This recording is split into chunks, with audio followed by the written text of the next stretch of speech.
Pemirsa, terima kasih masih bersama kami. Berita selanjutnya, Mahabarakan. Keraguan sebagian warga terkait dengan penggunaan tenaga listrik sistem prabayar lebih larang daripada pasca bayar. Akhirnya terjawab sudah bila pembayaran pemakaian tenaga listrik prabayar atau pasca bayar. Kadeda bedanya mulai dari daya 450 watt, 900 watt dari warga nang mampu maupun kada mampu. Kadeda bedanya tergantung dari pemakaian. Keraguan sebagian warga terkait dengan penggunaan tenaga listrik dengan sistem prabayar lebih larang daripada pasca bayar akhirnya terjawab sudah. Sebagaimana dijelaskan Asisten Manajer TJSL PLN UEP 3B Kalimantan Dharma Indragiri di sela kegiatan pra-UKW di kantor Sekretariat PW Kalimantan Selatan Jalan Pangeran Hidayatullah Banjarmasin Timur, Jalan Kamarian, Jumat 26 Mei 2023. Bila pembayaran pemakaian tenaga listrik prabayar atau pasca bayar, kadeda bedanya mulai dari daya 450 watt, 900 watt dari warga nang mampu maupun kada mampu, kadeda bedanya tergantung dari pemakaian. Karena sudah ada tarif dasar listriknya masing-masing sesuai dengan daya nang digunakan. Dharma Indragiri menyatakan pembayaran tarif dasar listrik tergantung dari pemakai atau penggunanya masing-masing.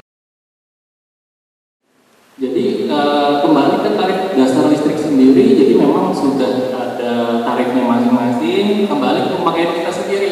Kita yang cerdik untuk memakai listrik di rumah kita. Kalau kita mau keluar rumah ya kita matiin semua peralatan-peralatan elektronik. Ini yang sering banget teman-teman ini jarang rasa itu kayak charger yang masih kecolok tuh jarang lepas. Nah itu cukup lumayan loh memakai energi listriknya gitu. TV yang kalau kita matiin biasa, nah itu pakai listrik juga ya, tetap untuk pertahankan posisi dia power on-nya itu, semacam itu. Jadi kembali ke pemakaian dari kita, lebih murah mana ya? Kalau saya sih lebih milih prabayar.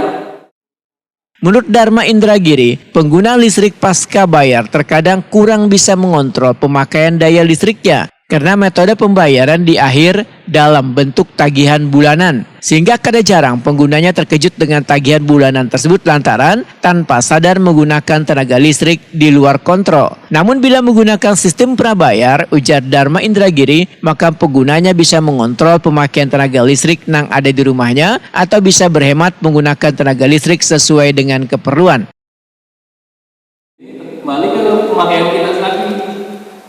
Itu sih Bapak, jadi memang nggak ada kalau memang lebih mahal prabayar atau pasca bayar, semuanya kembali ke tarif dasarnya listriknya masing-masing sesuai dengan ya golongan pelanggan yang mana gitu, 450 kah, 900 kah, mampu kah, tidak mampu kah, 1300 kah, gitu kan ada sudah teman-teman PLN yang sudah teman-teman PLN sudah share tentang tarif dasar listriknya, itu nggak ada bedanya, insya Allah nggak ada bedanya kalau saya bilang sih.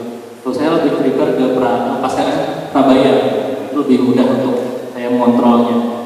Apalagi kalau tiba-tiba saya sebulan 200, sudah sampai 400, oh ini sudah mau habis lagi loh. Berarti saya yang boros gitu, biasanya gitu. Saya yang keluar rumah lupa matiin lampu kamar kah, lupa ngelepasin colokan sih biasanya yang kayak saya sih charger HP itu sering saya colok. Nah, apalagi charger HP teman-teman tuh yang bisa 100 mAh kayak gitu.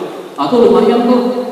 Lumayan, apalagi kalau yang ada indikator nyalanya itu, nah itu pakai lumayan aja itu ke ini ya. Nggak terasa memang sebulan paling ya sehari nambah 800 misalkan ya. Sebulan kan lumayan nambah 8.000 untuk charger aja kayak gitu. Untuk diketahui, sistem prabayar memiliki skema pembayaran mirip dengan pengisian pulsa telepon. Bila mau listrik kita menyala, maka harus mengisi voucher listrik terlebih dahulu, dan pemakaian listriknya disesuaikan dengan nilai voucher nang diisi. Sedangkan sistem pasca bayar menggunakan metode pembayaran di akhir dalam bentuk tagihan bulanan.